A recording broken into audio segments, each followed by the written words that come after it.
नमस्कार प्रिय छात्रों, ऑनलाइन शिक्षण की व्याख्यान श्रृंखला में आपका पुनः स्वागत है। हम पढ़ रहे हैं भोजस्य औदार्यम अध्याय को, जो आपकी सांस्कृतिक दर्शिका में संकलित है। इससे पूर्व आपने भोजस्य औदार्यम अध्याय के प्रथम अंश का अध्ययन कर लिया है। उसमें उस अंश में महाराज भोज की उदारता को दिखलाने के लिए कवि बल्लाल देव ने एक प्रसंग का वर्णन किया है, जिसमें कवि जो कि बहुत ही गरीब है, दरिद्र है, महाराज भोज के द्वार पर आता है। महाराज भोज उसे अपने भवन में बुलवाते हैं और महाराज भोज को देख करके वो कवि एक श्लोक का वाचन करता है। उससे प्रभावित होकर के महाराज भोज उस कवि को उस श्लोक के प्रत्येक अक्षर के एवज में बदले में 1-1 लाख रुपए दे करके विदा करते हैं और इस प्रकार से उसकी दरिद्रता को दूर करते हैं। इसी क्रम में अगला प्रसंग हम देखते हैं कि महाराज भोज का हृदय, मन और उनका व्यवहार कितना उदार था, उसका एक और उदाहरण अगले प्रसंग में हमें देखने को मिलेगा।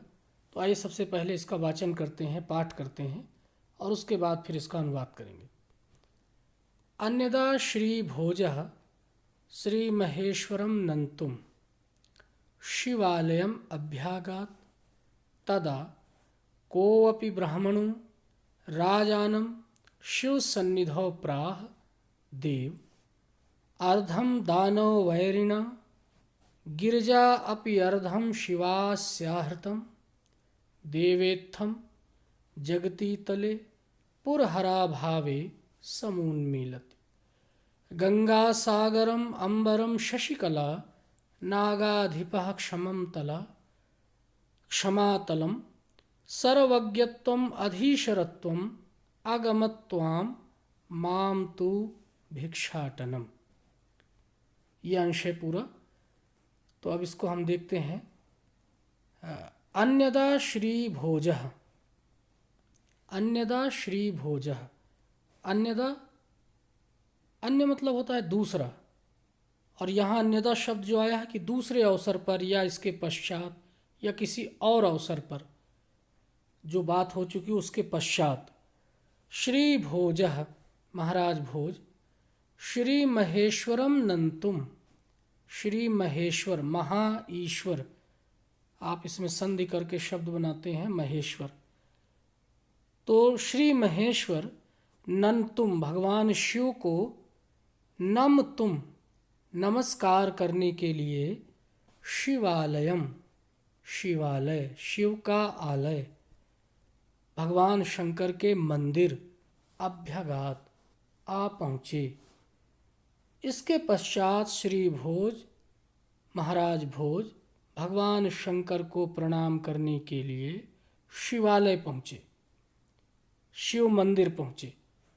तदा कोऽपि, वहाँ कोई, तदा उसके पश्चात या तब, वहाँ पर कोई, ब्राह्मणो राजानम शिव सन्निधौ प्राह, कोई ब्राह्मण शिव सन्निधौ राजानम, शिव के समीप राजा को पाकर देखकर प्राह, बोला, शिव के मूर्ति के सामने राजा को देख करके बोला। क्या बोला? कि अर्धम दानो वैरिणा गिरिजापि अर्धम शिवास्याहृतम। अर्धम, अर्धम से ही आधा शब्द बना है, तद्भव बन करके। अर्धम का मतलब है आधा। दानो वैरिणा, दानों के वैरी, दानों के शत्रु भगवान विष्णु को कहा जाता है। तो आधा तो दानव वैरिणम आहृतम, आधा अपना अंश जो है वो दानवों के वैरी भगवान विष्णु को स्वीकृत कर दिया, प्रदान कर दिया। किसने? भगवान शंकर ने। तो आधा भगवान विष्णु को, गिरजा अपि अर्धम, और गिरजा ने, शेष जो आधा बचा था वो गिरजा ने, आहृतम, शिवस्य आहृतम, शिव के द्वारा उसको क्या कर दिया गया? आहृत कर दिया गया, अर्थात स्वीकृत कर दिया गया, प्रदान कर दिया गया। आधा विष्णु को प्राप्त हो गया और आधा गिरिजा को शिव के द्वारा प्राप्त हो गया। देवेत्थम, देव इत्थम, आ और ई मिलकर के ए बन गए। देवेत्थम, देव महाराज, इत्थम इस तरह से, जगती तले, जगती कहते हैं पृथ्वी को, तले कहते हैं उसका जो तल होता है, आधार होता है। तो इस तरह से इस पृथ्वी पर, इस भूधरा पर, पुरहरा, पुरहर कहते हैं भगवान शिव को, पुरंदर का जो विनाश जिन्होंने किया है, पुरहर भगवान शिव का अभावे, अभाव का मतलब हो गया कि जैसे उनका लोप हो गया है, अब वो इस धरती पर नहीं है, कहीं और हैं लेकिन इस धरती पर नहीं है। समुन्मीलति, जैसे उनका अभाव उन्मीलित हो गया, दिखाई पड़ने लगा, अब वो इस धरती पर, इस जगती में नहीं है। तो जब इस धरती पे, इस जगती में नहीं है भगवान शंकर, तो उनके जो शरीर में रहने वाले नागाधिप हैं, जो नागराज हैं, जो गंगा है, जो शशिकला है, जो चंद्रमा है, तो वो भी उन्हें छोड़ छोड़ करके चले गए। उसका वर्णन किया है आगे कि गंगा सागरम अंबरम शशिकला नागाधिपा क्षमा तलम।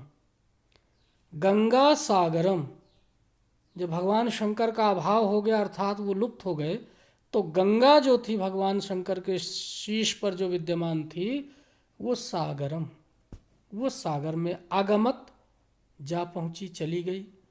अंबरम शशिकला, अंबर कहते हैं आकाश को, जो चंद्रमा है, चंद्रमा की कला है, वो कहाँ पहुंची? अंबरम, आकाश को।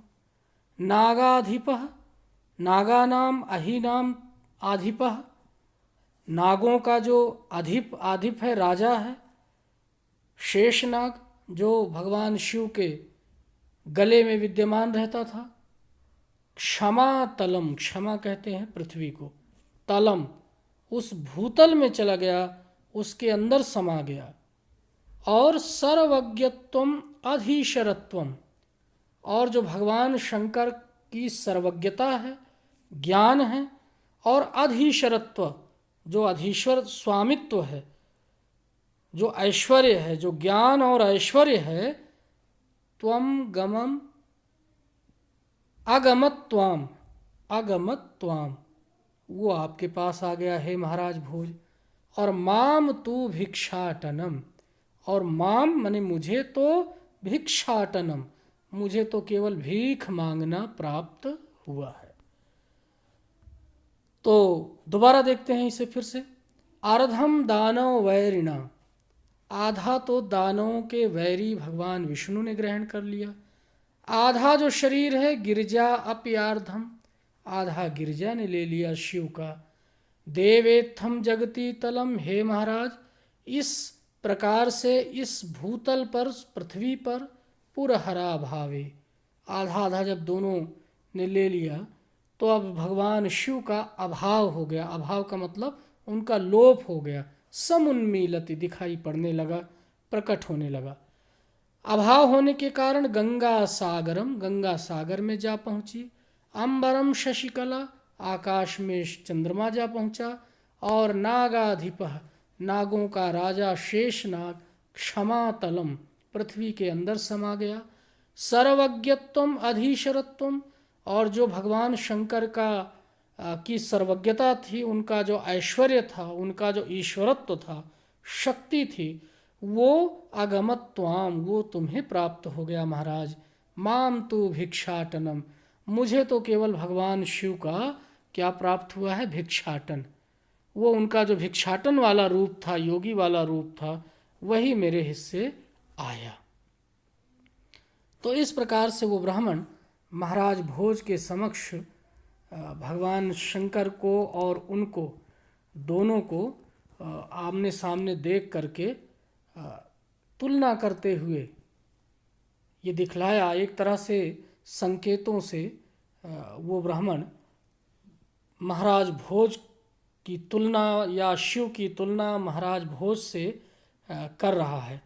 और उनकी जो बुद्धिमत्ता है, उनका जो ऐश्वर्य है, उनकी जो शक्ति है, उसको बताया कि वो बिल्कुल भगवान शंकर की दी हुई है, भगवान शंकर की तरह ही है। तो ये प्रशंसा सुन करके स्वाभाविक है कि महाराज भोज प्रसन्न होते, और उन्होंने महाराज भोज ने तुरंत कहा कि इस ब्राह्मण को तुरंत दान प्रदान किया जाए। और ये आगे आया हुआ है वाक्य कि राजा अक्षरम लक्षम ददौ, ददौ माने दिया, प्रदान किया।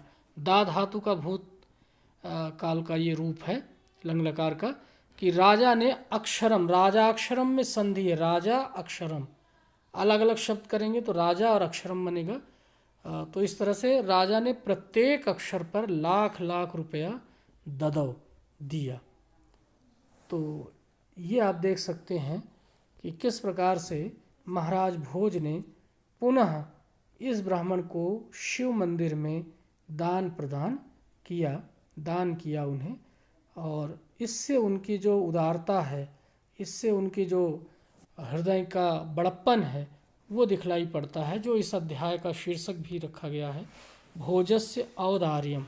तो इसमें अलग अलग प्रसंगों में जो भोज की उदारता है, दानशीलता है, उसका चित्रण किया गया है।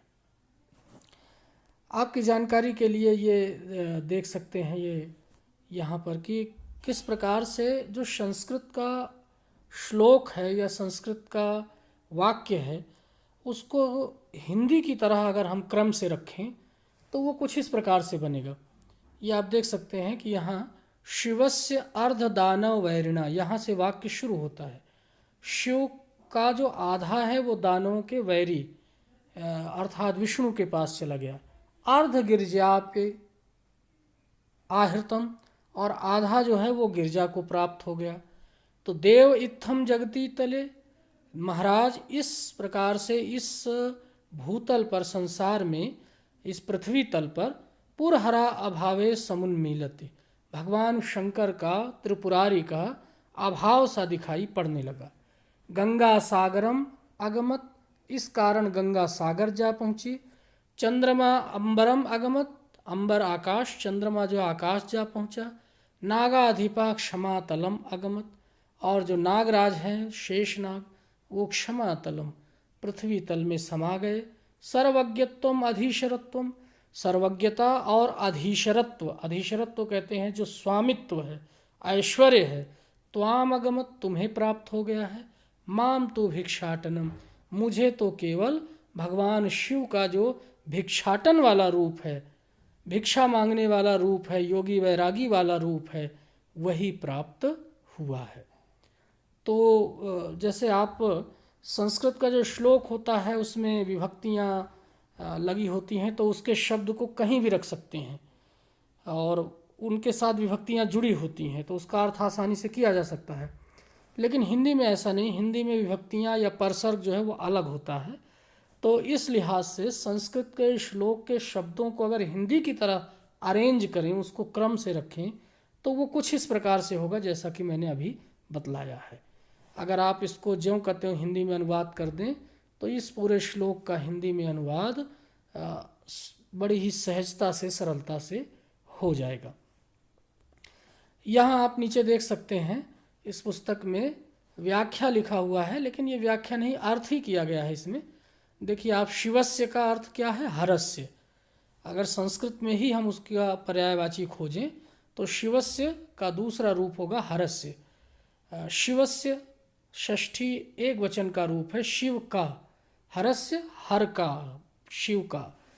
अर्धम का इन्होंने अनुवाद किया है, व्याख्या की है, शरीरार्ध भाग, शरीर का आधा भाग। दानव वैरिणा, दानव वैरिणा का मतलब क्या हुआ? दैत्यारिणा, दैत्यारिणा का मतलब दैत्यों के आरी, आरी का मतलब होता है शत्रु, और वो कौन थे? विष्णुना, विष्णुना, विष्णु। आहृतम, आहृत शब्द का क्या अर्थ होगा? तो उसको बतलाया कि स्वशरीरार्ध भागेन स्वीकृतम, अपने शरीर का जो आधा भाग उनके द्वारा स्वीकृत किया गया उसे आहृत कहा गया, स्वीकृत करना। देवम, महाराज, अर्धम च गिरजाप्य गिरजापि, गिरजापि का अर्थ हो गया है इन्होंने किया है पार्वत्यापि। पार्वत्यापि मतलब पार्वती। आहृतम फिर वही स्वशरीर अर्धभागेन स्वीकृतम, और देव का मतलब है महाराज। इत्थम मतलब अनेन प्रकरण। अनेन प्रकरण का मतलब होगा इस प्रकार से। जगती तले मतलब भूतले। पुरहरा भावे मतलब शिव का अभाव, शिवा भावे। समुन्मीलति सम समुन्मिपति सती, तो एक तरह से कि ये प्रकट होना, दिखाई पड़ना। गंगा का मतलब जहन्वी। सागरम का मतलब समुद्रम। अगमत जा पहुँचे, चली गई। शशिकला का मतलब है चंद्रकला। अंबरम आकाशम, ये नीचे दिया हुआ है। अगमत आप जानते हैं, चला गया। नागाधिपः, नागा नाम अहि नाम। नागा नाम मतलब अहि नाम। अहि कहते हैं सर्प को। अधिपः का मतलब हो गया स्वामी। तो ये नागा नाम अधिपः कौन है? अगर बहुव्रीहि देखें तो शेष नाग, शेष लिखा हुआ है यहाँ पे, उसका अर्थ है शेष नाग। क्षमा, क्षमा का मतलब हो गया यहाँ पर पृथ्वी। तलम तल, जो उसका ऊपरी लेयर होती है उसे तल। सर्वज्ञत्वम, संपूर्ण प्रकार का ज्ञान। अधीश्वरत्वम का मतलब होता है स्वामित्वम, स्वामी होना, ऐश्वर्य का होना। त्वाम, तुमको। आगमत, चला गया। माम तो, मुझे तो। भिक्षाटनम, भिक्षाई अटनम, भिक्षा मांगने के लिए अटन करना, इधर उधर घूमना। आगमत, वो मेरे हिस्से आया। तो इस प्रकार से जब इस श्लोक को राजा ने सुना तो उसने कहा, उसने क्या किया राजा ने? राजा अक्षरम लक्ष्यम ददौ। राजा अक्षरम लक्ष्यम ददौ। ददौ दा धातु का लंग लकार का रूप है, भूतकाल के अर्थ में दिया।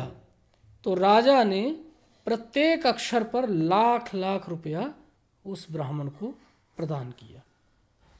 तो ये इस प्रकार से इसका अनुवाद है। और ये दूसरा अंश हुआ। अगला प्रसंग और अगला अंश जो है हम अगले व्याख्यान में देखेंगे। तो तब तक के लिए आप इन दोनों व्याख्यानों को ध्यान से पढ़ें, अनुवाद, इसके शब्दार्थ को समझें और फिर उसका अनुवाद करें। तब तक अगले व्याख्यान में पुनः इसी अध्याय से अगले अंश को हम पढ़ेंगे। तब तक के लिए इजाज़त दीजिए।